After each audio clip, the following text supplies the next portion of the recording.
Assalamualaikum. Baik, kali ini kita akan melakukan pembahasan soal uraian atau esai materi teks cerita inspiratif.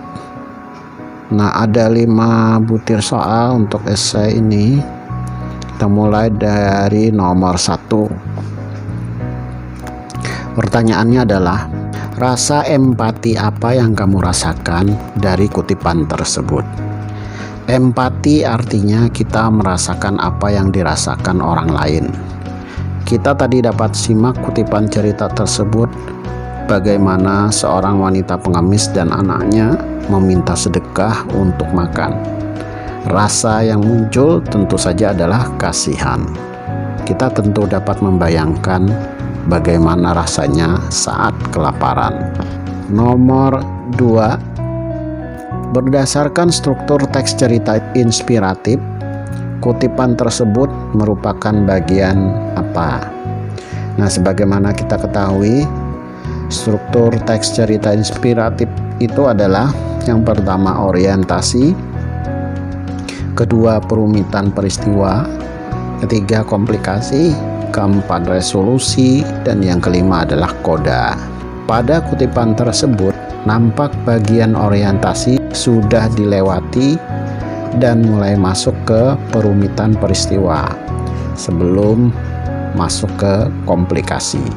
Jadi bagian tersebut merupakan perumitan peristiwa.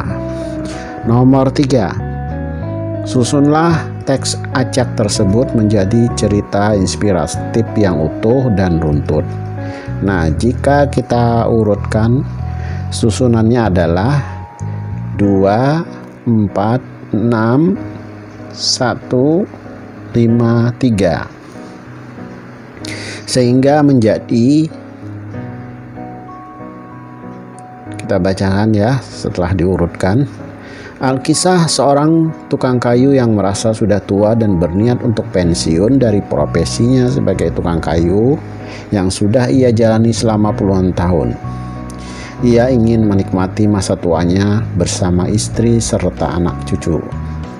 Suatu hari, kemudian ia mengatakan rencana ingin pensiun kepada majikannya. Terlintas dalam pikiran sang mandor untuk meminta permintaan terakhir sebelum si tukang kayu pensiun. Sang mandor meminta untuk sekali lagi membangun sebuah rumah yang terakhir kalinya. Akhirnya, dengan berat hati, tukang kayu menyanggupi permintaan tersebut. Meskipun merasa kesal karena jelas-jelas dirinya sudah bicara hendak pensiun.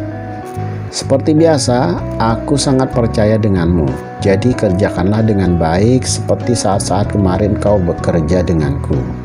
Bahkan dalam proyek terakhir ini, kamu bebas membangun dengan semua bahan-bahan terbaik yang ada. Demikian kata sang mandor.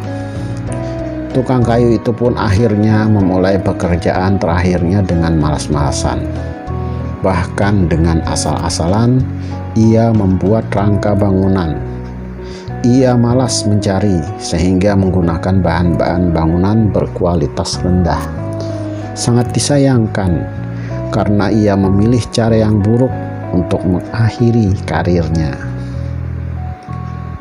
Hari demi hari berlalu dan akhirnya rumah itu pun selesai. Ditemani tukang kayu, sang mandor datang memeriksa. Ketika sang mandor memegang gagang pintu depan hendak membuka pintu, ia lalu berbalik dan berkata, "Ini adalah rumahmu, hadiah dariku untukmu." Betapa kagetnya si tukang kayu. Ia sangat menyesal. Kalau saja sejak awal tahu bahwa ia sedang membangun rumahnya, ia akan mengerjakan dengan sungguh-sungguh. Akibatnya, sekarang ia harus tinggal di rumah yang ia bangun dengan asal-asalan. Nomor 4. Perbaikilah kesalahan ejaan yang terdapat pada teks tersebut. Nah, ini jika kita amati, kesalahan ejaan yang paling terlihat itu adalah penulisan nama tokoh. Nah, untuk nama tokoh yang menggunakan kata sandang si dan sang itu harus menggunakan huruf besar, sehingga akan menjadi si tukang kayu dengan huruf S, T, dan K-nya itu huruf besar, dan sang mandor, S-nya besar, M-nya besar. Nomor 5, tulislah paragraf orientasi teks cerita inspiratif berdasarkan ilustrasi tersebut. Nah, ini berdasarkan ilustrasi kita akan membuat sebuah cerita mengenai bagaimana terkadang orang lebih memandang penampilan saja, padahal bisa saja orang yang disangkanya miskin atau bodoh ternyata orang yang cukup berada dan terpelajar. Hanya saja gaya berpakaiannya yang membuatnya berbeda. Nah, berikut contoh paragraf orientasi cerita inspiratif sesuai ilustrasi tersebut. Di sebuah showroom mobil, datanglah seorang lelaki berpakaian sangat sederhana. Nampak matanya nanar mengamati beberapa mobil mewah yang sedang terparkir.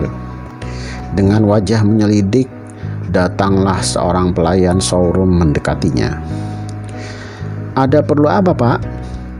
Mata pelayan showroom itu memandangi sendal jepit yang dipakai lelaki itu.